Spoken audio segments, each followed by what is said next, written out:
past, time to start. So if you want to go ahead and get your Bibles out, or your phones if you use your phone, or whatever you want to do there.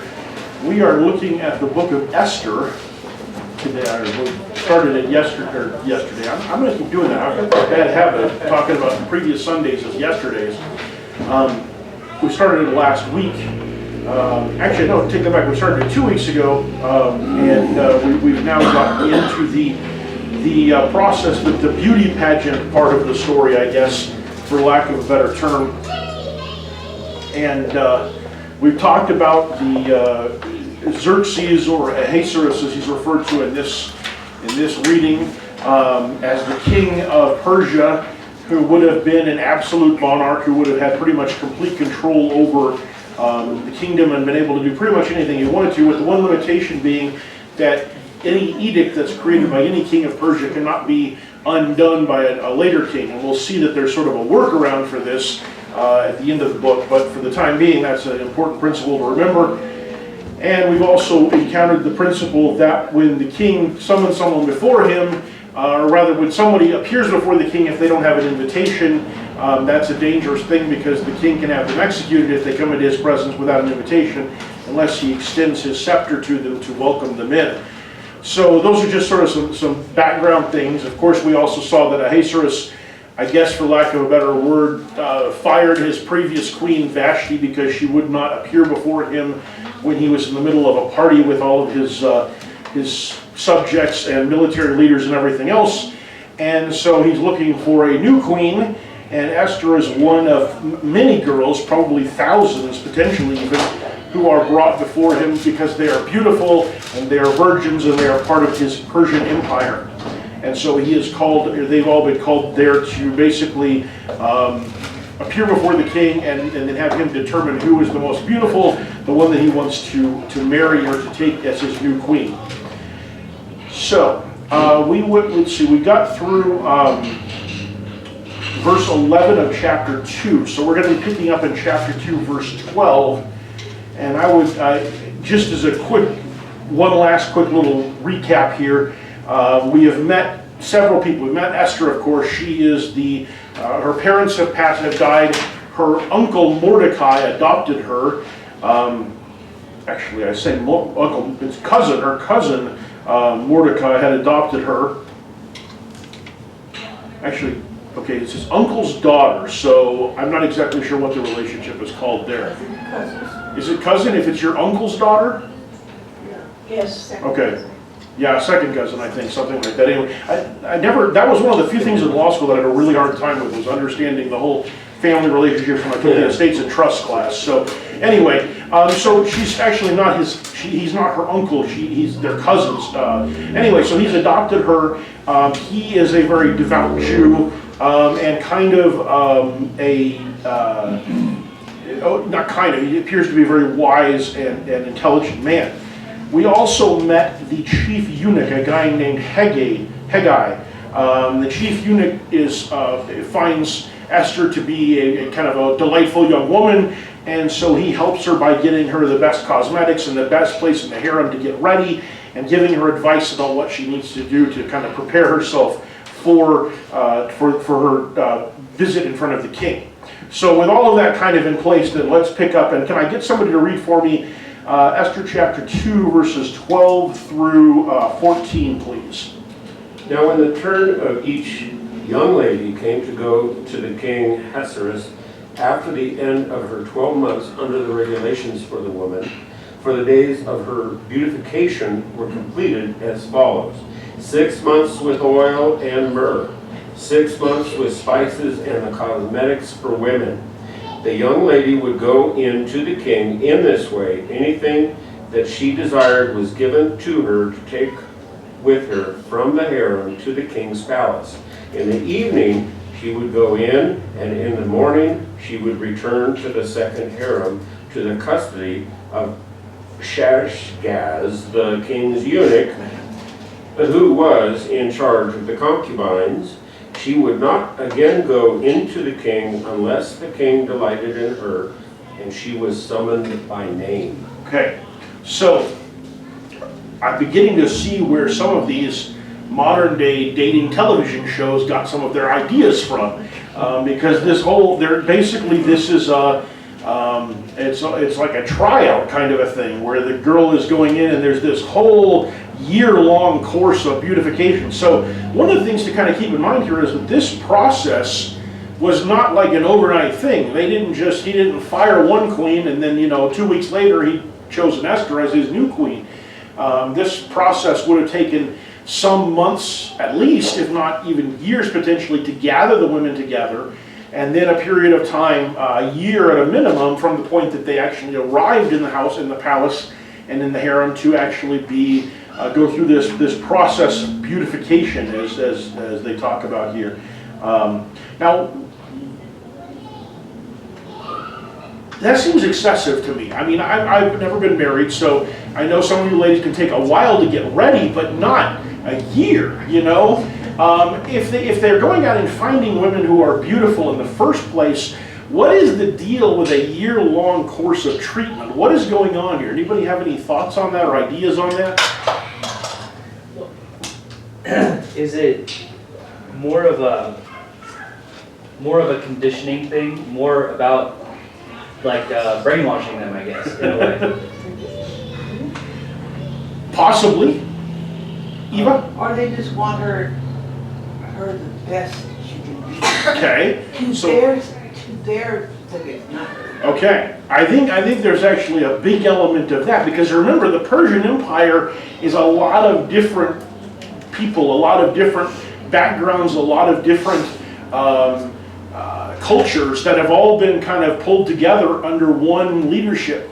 And Ahasuerus has probably got a specific idea of what women should look like, and particularly what his queen should look like. Maybe not women in the general sense of needing to go around the empire and tell women to, shape up kind of a thing, but in the sense of what his queen should look like, he probably has a very specific idea that's rooted in his culture, in his background, in his experiences, in what he is used to expecting.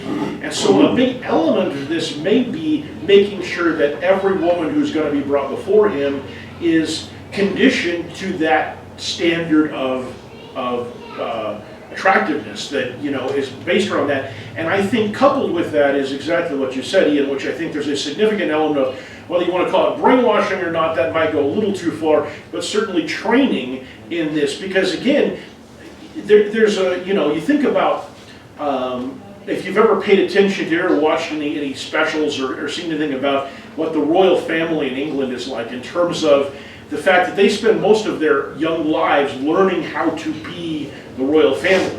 Learning how to behave in public, learning how to say things the right way and to do things the right way and to present themselves in specific ways.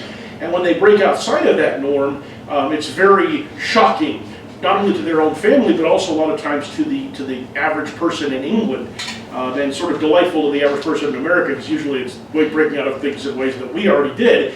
But in any event, there is this huge conditioning period that goes into getting somebody into the right place to be able to be a representative of the crown.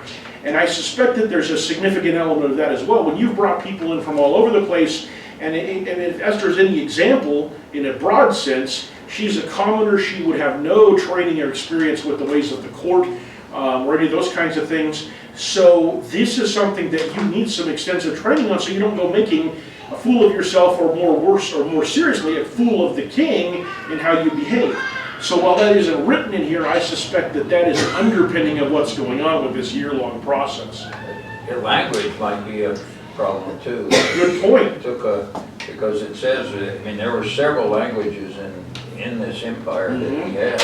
Yes. It would be a little difficult to have an interpreter. Yeah, that would be a bit awkward, yes. And that's an interesting point. I don't know what the primary language of the Persian Empire was. It would have probably become, in general, a common tongue among the empire, but that doesn't mean that everybody knows it, and especially it doesn't mean that everybody knows it well. So a lot of people might just have enough of a fluency with it to be able to sort of function, but not to be able to, again, to engage in the kind of behaviors and conduct and duties that a queen might have. So that's a good point. There's probably an element, or potentially an element, of learning the language, but just in general, learning the culture of the Persians and the court and how to behave and those kinds of things, and how to speak and all of that. That is a process that is no small thing, and so a year is actually probably a short amount of time for that in some respects, compared to what some people will do over the course of their lifetimes to learn those things. So I do think there's an element of beautification, but it's focused on a specific standard, not on simply making you, just really pretty. It's about meeting a specific standard that the king would have. So in any event, there is this long process that takes place, and then at the end of that, the lady is able to go to the king and take anything she desires from the harem. And, I don't know exactly what that would be, but there's a strong sense. I mean, if you actually read this here, there's a pretty strong sense. So she's going to go in. At what point is the young lady going to go before the king? What does it say? At night. Okay, and she's going to stay till? Morning. So there's a fairly strong implication that what's going on here. Nobody wants to say it out loud because What your kids expect. exactly. Well, that's exactly right. And so what she's taking from the harem is probably associated with that in some way. I don't know exactly, but there's a reason I think why the book of Esther is kind of dancing around some of this stuff and saying these things in generalized terms. But I think that's pretty much what's going on here. Once somebody's been brought into the harem, they are already officially a concubine of the king.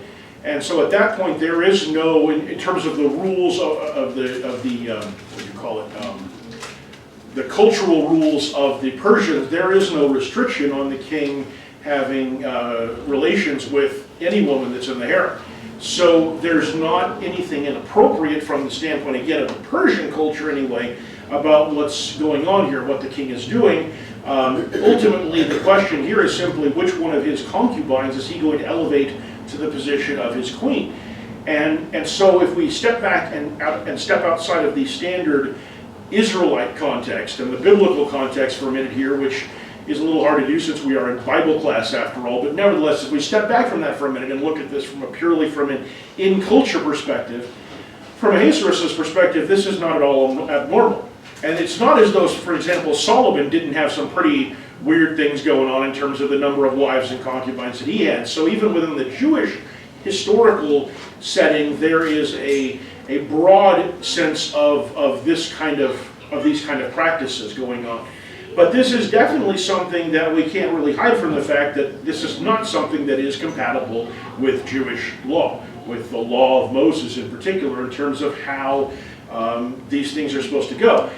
Now, the burden of that is more on the king and on what he's doing than it is on Esther, because the Jewish laws, when it came to how women were supposed to react, is a little bit different. The interesting thing is that if you go and look at the law of Moses, pretty much every part of the law of Moses that says you shall not intermarry is talking to the men, not to the women, which I think is kind of interesting. The law of Moses is concerned throughout with the preservation of lineage through the male heritage, not through the female heritage. And so the intermarriage provisions and the lineage provisions were directed, in the law at least, they were directed almost entirely at men. And so it's interesting because Esther kind of falls into a little bit of a gray area when it comes to the Jewish law in a broad sense, because the Jewish law is not really designed to deal with this kind of a situation. And on one level, at least, why would that be? Why is it that the law of Moses is not designed to deal with this kind of situation? They're captive for one thing. Okay, that's the core of it, really. The law of Moses was designed for the Jews to be able to practice a religion in a nation or in a place that they had conquered and made into their nation, where they were in charge and they had control. And so everything about the situation in Esther is contrary to that. This is a place where they are captive, where they are living under the culture of a different, or under the rules of a different culture. And so the rules of the law of Moses, and this gets to something Mark has asked about in the past in particular, I know you've mentioned several different times, is the whole problem with the law of Moses and continue to try to practice it today is the inability, for example, to engage in temple worship, which is central to the law of Moses. That's a problem for the captives in Babylon and Persia as well. They can't practice a lot of that stuff, and that's why for the people that went back when they were allowed to, it was so desirable to go back because they could go back and begin to rebuild their homeland and have control of their own affairs and rebuild the temple and do worship the way that the scriptures called for. So the law of Moses is to a significant extent dependent on being in a place where you have some degree of control over the behaviors that you engage in, particularly religiously. Now, Daniel and others found ways to adapt that, and we're going to talk today in the sermon actually about some ways that the Jews in general found to adapt to some of those realities. But the simple fact is that Esther is operating in a reality and in a situation where the rules are not entirely applicable. And I'm not trying to give an excuse here. I'm not trying to say it's okay to do whatever you want to if you find yourself in a weird situation. I'm just saying that as far as the way that the law of Moses was designed to operate, she is in an environment where many of those laws do not even apply, and more broadly, where many of those laws that relate to sexual behaviors are primarily directed at men and not at women. So these are things to sort of keep in mind before we get too far down the road of condemning her for becoming involved in this harem situation or whatever. And of course, one of the key points that we're going to find as we go through this is that there is a purpose in this, even if some of the behaviors aren't necessarily what we would want them to be before they get to that purpose. And it's important to remember that the scriptures point that out on more than one occasion. Rahab the prostitute is probably the most memorable of all those, since she's actually named Rahab the prostitute. I mean, she's very, very rarely referred to as just Rahab. It's Rahab, and she was in a specific place at a specific time to advance God's cause by keeping the spies safe who had entered into the land. So, Samson. Yeah, Samson is. Man, I mean, I don't know how to get started with that guy. We've talked about him. He's a deeply problematic subject because he does so many things wrong, and yet ultimately he's doing them in the furtherance of what God wants. So we can see that we don't necessarily have to agree with all the choices that are made. And like I said at the beginning of this study, unlike in the Chronicles, which is only just a few books before this one, the Chronicle writer is more than happy to tell you whatever everybody does, whether it's right or wrong. You know, I mean, they'll literally, you know, the thing he had done displeased the Lord, or so-and-so, you know, was gathered to his fathers and went, you know, did, you know, displease the Lord or whatever. So, but Esther is not written in that way. Esther is not designed to moralize it, to explain the moral choices. It's designed to just lay out the history. So, okay, so we have a situation here. So the king basically is going to meet with the girl, probably sleep with the girl as he goes through each of the different concubines, and then send them back to the concubine's harem. And actually, if you read this, it's kind of interesting because there's one concubine that seems to be in charge of getting them ready, and there's another one who's in charge of the harem. So probably these are two different areas, and in fact, it even refers to it as she returned to the second harem. So she was in the first harem, which would presumably have been where the virgins who had not yet gone to the king were, and then there's a second harem, which is the ones who would then have actually met with the king for the first time. So what it says there then is that at that point, the girl's not going to go back before the king again unless he summons her. So in other words, unless he delighted in her. So unless he found something in her that he wanted. Now that doesn't necessarily mean that woman's going to be chosen king. That might just be someone that he wants to see again.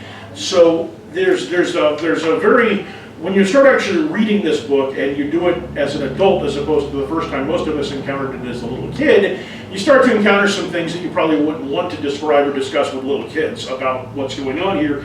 But there is a much more complex tapestry of what's happening than just the story that we sometimes tend to focus on in our little kids' Bible classes and things like that. So, okay, any comments, any additional thoughts on that?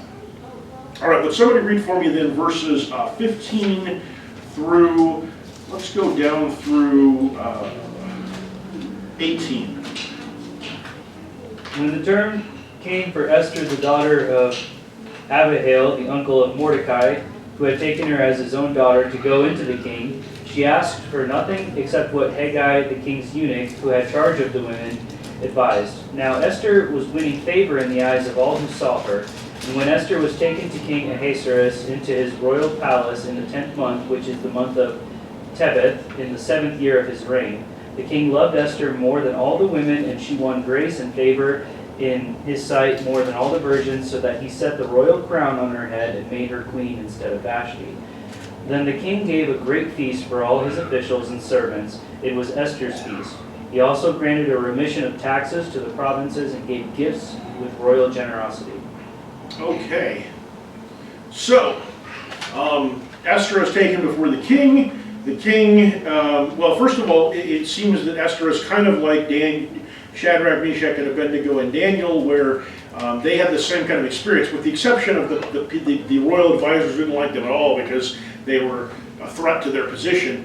What we see with Daniel and Shadrach, Meshach, and Abednego is that in general, the people that encounter them all find them very favorable. They find that they come with a very positive impression. Esther has the same response, or elicits the same response in the people that encounter her. What do you think is driving that? Driving. This situation where, in several of these different occasions, these young people who are Jewish in their heritage seem to be finding favor in general with the people who encounter them. I think this might be one of those times where, although God's not mentioned in the book of Esther, we see him working. Okay, so I think certainly an aspect of it is providence, is God's involvement in this, and I think we see that in the case of Daniel, Shadrach, Meshach, and Abednego as well, in the sense that God had purposes for them, and in certain respects He used them to influence not just Jews but also Nebuchadnezzar himself. So there was purposes there. What else, though? Is there something that might explain this also on maybe a less philosophical level that we might see? Part of it, if the way I would think about it, is their teaching, if they understand the old law, then it's going to be an application of that in their life. And they're going to treat people appropriately. They're going to be, they're not going to be lording over other people. They're going to be very much easy to get along with. Okay. That's the way of saying it. I think that's a factor. I do. I think providence is the primary factor, but I think providence folds into, or this kind of folds into providence to some extent, but also, as you said, if they're following the law and they're behaving the way that God wants His people to behave, then it's likely that you think about what Jesus says, what the apostles will say later in some of their writings. If you're acting the way God wants you to act, you're not going to have problems with most people. You're not going to have problems with the government. You're not going to have problems being at peace with most people. You're going to be able to be in a state of, even though what you believe and what they believe disagrees, and even though they may dislike you for what you believe, in terms of your personality, in terms of your conduct, you are going to be someone that most people look up to and get along with.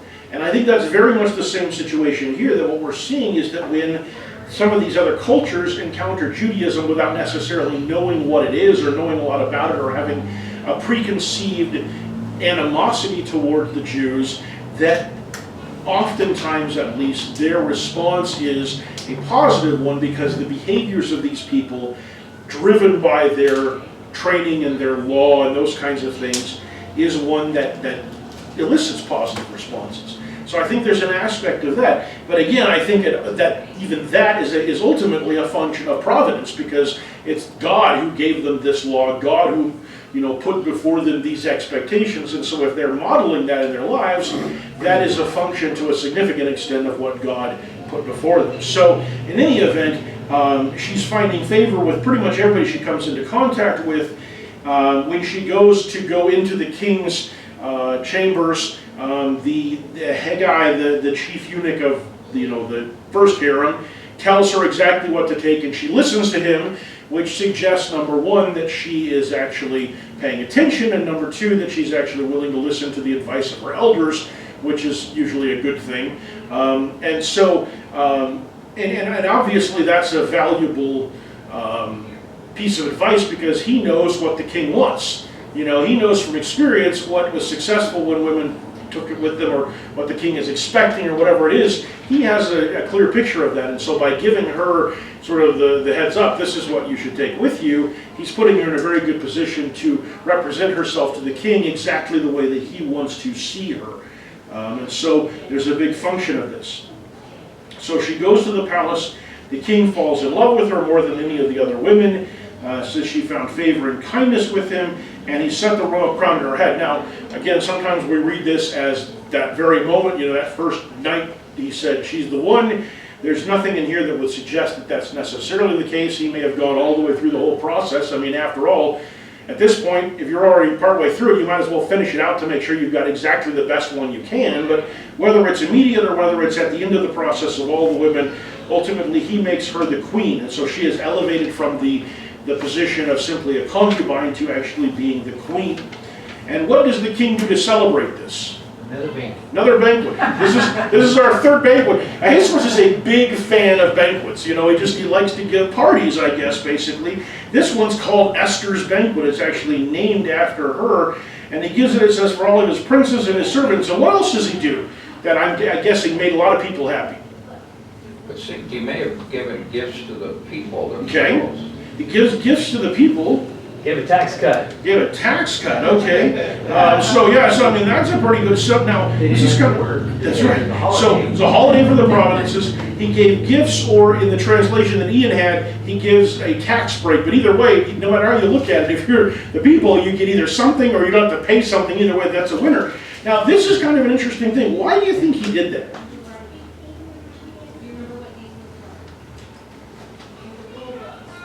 It may go back to the way he handled Vashti. Okay. It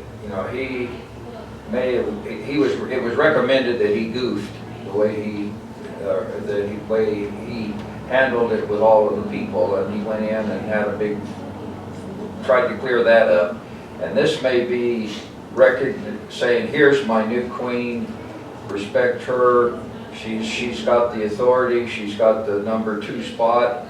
She has the title, and she is my queen. And he just may be reinforcing her position by giving the gifts of the tax breaks and giving and making her queen. I think that's right. I think this is all about building her up as a positive idea in the minds of the people. You know, so from this point on, the people of Persia are going to associate Esther with the banquet, with the gifts or tax breaks, with the holiday. They're going to associate her with positive things. Where Vashti has come to be associated with negative things, he is making her into a positive in their mindset. And this is important because the transition from one queen to another, especially when the first one didn't die or something like that, can be kind of an awkward situation. And it's important because it also ties her, that is Esther, to him in the eyes of the public, and makes her part of the official kingdom in a lot of ways. And so I think this is all about building up her position in the eyes of his subjects. And more broadly, just celebrating, you know. It's pretty clear that this king is prone to extravagant display. All right, I think, you know, when you look at the previous feast that we looked at, when we look at the idea that, you know, it seemed a good idea to him to gather together potentially thousands of girls from all over the kingdom in this huge beauty contest, it's clear that Xerxes enjoys spectacle, and he enjoys being lavish in what he does, as many kings and emperors did during this period of time when they had unlimited power and were basically limited only to whatever financial situation they had. There were many kings in this period of time and more recently in history who did incredibly lavish things to show off their wealth and to enjoy what they had and those kinds of things. And I think Xerxes is like that. And so this is an excuse to do that, but there's also an element of planning, I think, and thinking that goes into what's going on here. Okay. So let me wrap this particular section up, starting in verse 19. It says, when the virgins were gathered together the second time, then Mordecai was sitting at the king's gate. Esther had not yet made known her kindred or her people, even as Mordecai had commanded her, for Esther did what Mordecai told her, as she had done when under his care. So it appears that at some point, I don't know whether the virgins were gathered together at the time of the announcement or exactly what the deal was, but the point I think that this is making more than anything is, number one, Esther still hasn't revealed her background, and number two, that Esther is still obedient to Mordecai. And that second one is probably actually more important than the first one, because as we go through the rest of this book, we're going to see that Mordecai is an important counselor to her, even though he can't see her directly, but by passing messages back and forth, he is able to give her advice about what to do in some really important situations. Okay, somebody read for me then verses 21 through 24, or sorry, 23 through the end of the chapter. In those days, while Mordecai was sitting at the king's gate, Bigthan and Teresh, two of the king's officials from those who guarded the door, became angry and sought to lay hand on King Ahasuerus. But the plot became known to Mordecai, and he told Queen Esther, and Esther informed the king in Mordecai's name. Now when the plot was investigated and found to be so, they were both hanged on the gallows, and it was written in the book of Chronicles in the king's presence. Okay, so it appears that Mordecai spends most of his time at the king's gate. Now he may actually be some kind of an official, in fact, because sitting at the gate is actually an area, the town gate is an area where a lot of times the elders of a town would actually gather together to make decisions. So he may have some kind of role like that. That may just be what he does all day. In the apartment complex I used to live in Tucson, the old man sat in front of the post office boxes there and waited for them to be delivered all day. So that was something. So it may simply be something like that where he's just not, maybe, I don't want to call it a busybody because that's not really fair under the circumstances, but where he's basically come to feel like his primary duty in life is to watch over Esther and to be as close to her as he can.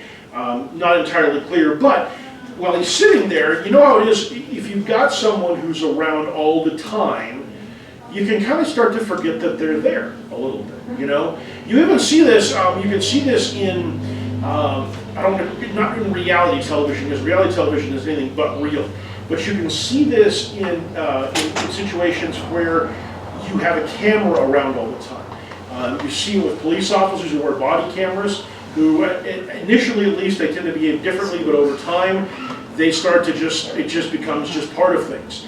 You see it with people who work in fields where what they're doing is being recorded all the time. For example, when I was working as a county attorney, in the misdemeanor courts, everything I said was being recorded by an actual recording device. In Superior Court, there's a court reporter who's typing up everything that's said by anybody who's in front of the bar, which is that kind of that wall, the low wall that divides the back of the courtroom from the front of it. And the front of the courtroom is where the attorneys are, where the judges, where the parties, defendants and plaintiffs and stuff are, and where the other court officials are. And anything that any of them says is being typed up by that court reporter unless the judge has officially taken you off the record. And you'd be amazed at how quickly you stop. You just forget that there's a person there doing that until, of course, they say, Mr. Breeden, can you please slow down because I can't keep up with you. And I've had that happen a few times. And then you're okay, maybe I better do that. So, in any event, well, yeah, I know. It was well deserved in every case, I can promise you. So, in any event, it is easy to forget that people are around when you're used to them being there.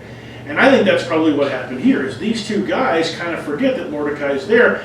Maybe they don't even think he can speak their language because maybe he looks different from them enough that they don't even realize it.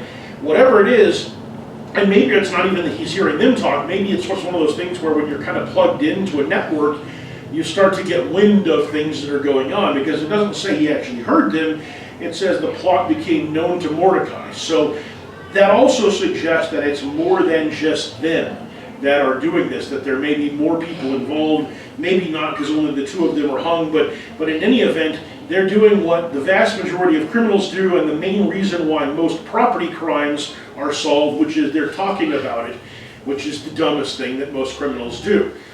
More criminals have been caught because they will shut up than they have for any other reason, because criminals are fundamentally stupid for the most part when it comes to that.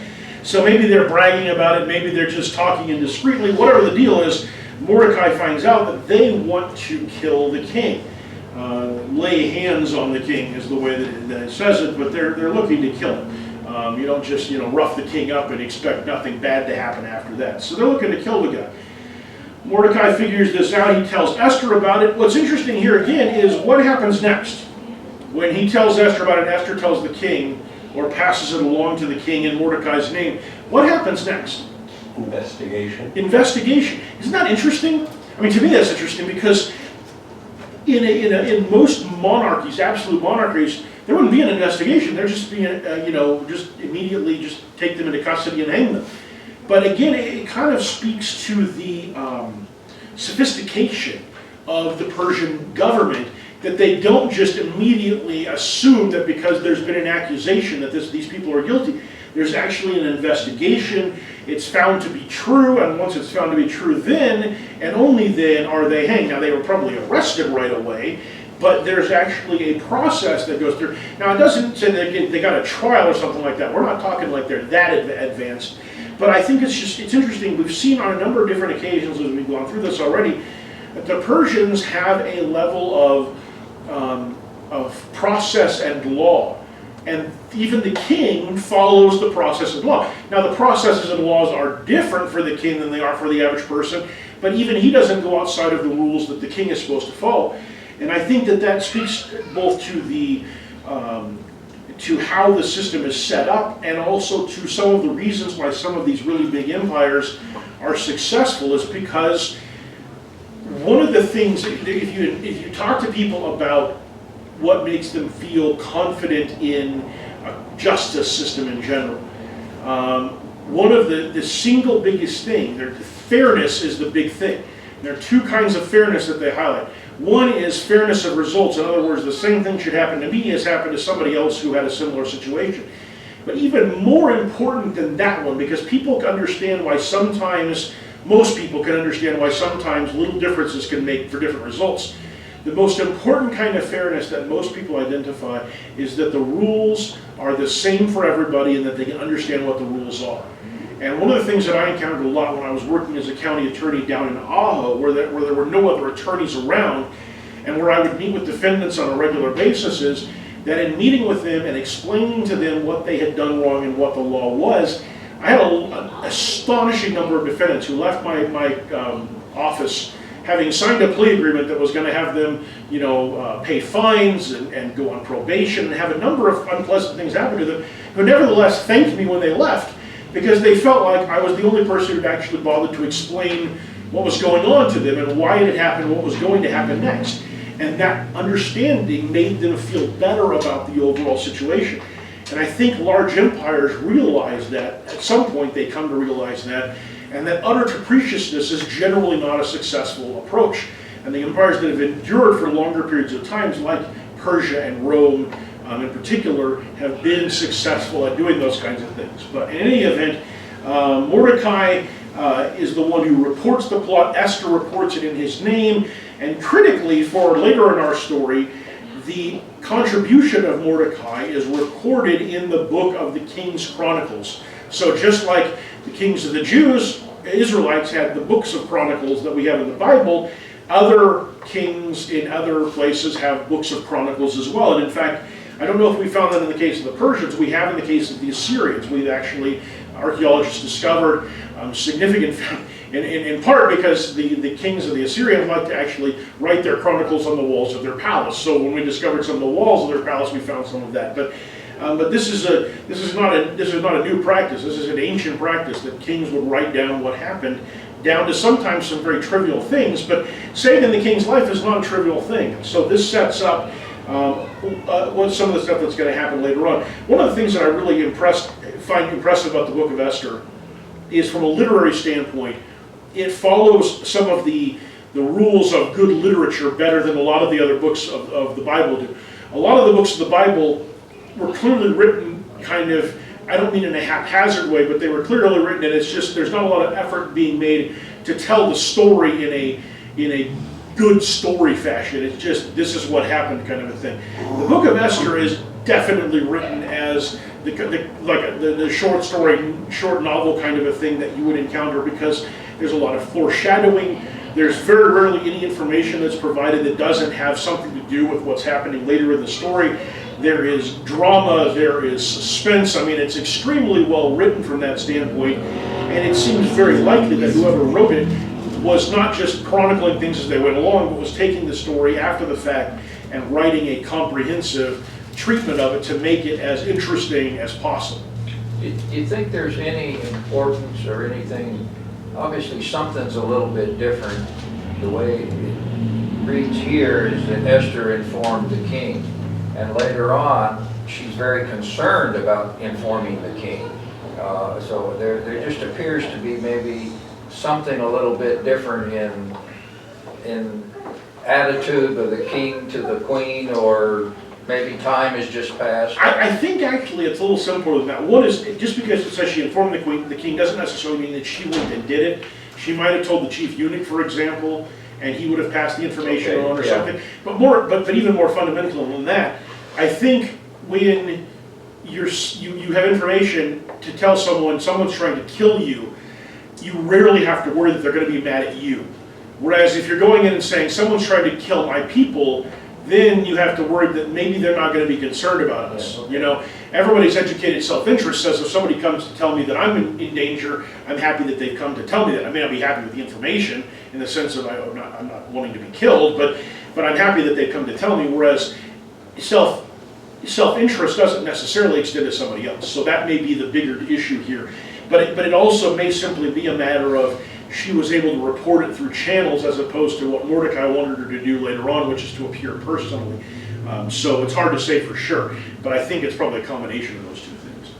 Okay, we're going to stop here because this is the end of the chapter and because we are out of time, and we are then going to start talking about the villain of the story. This is the other thing. So a good story doesn't start off normally with the villain. It starts off by giving you the background of the characters, establishing them. Then it sets up the villain, and that's what's going to happen here. Is we're going to meet our villain next week. So thank you guys for being here and for participating, and we'll see you next week. And we'll take a break right now before our worship.